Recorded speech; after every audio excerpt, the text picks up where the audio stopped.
Hey everybody, what is going on? I hope you guys are all doing well, and welcome to another tutorial video. In this video, I'm going to be showing you guys how you can add related lists to your records on Zoho CRM. So let's get right into it.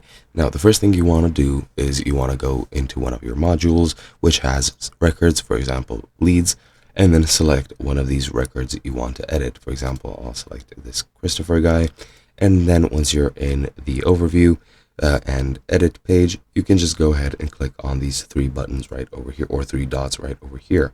Now, if you go down through the list, you will see the add related list button, and that is exactly what we want to click.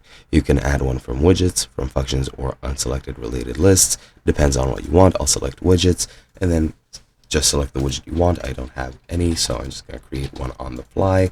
Hosting Zoho, you can upload the file and the index page if you want. I don't have any, so I'm just going to skip that.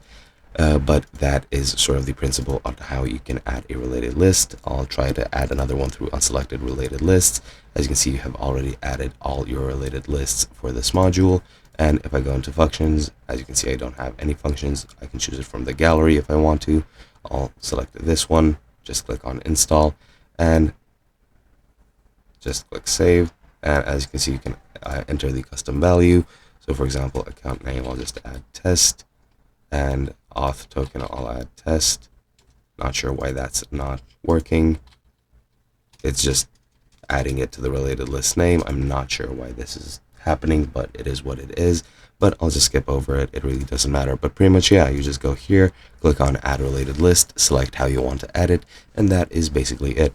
Hope you guys enjoyed, and I'll be seeing you guys in another video.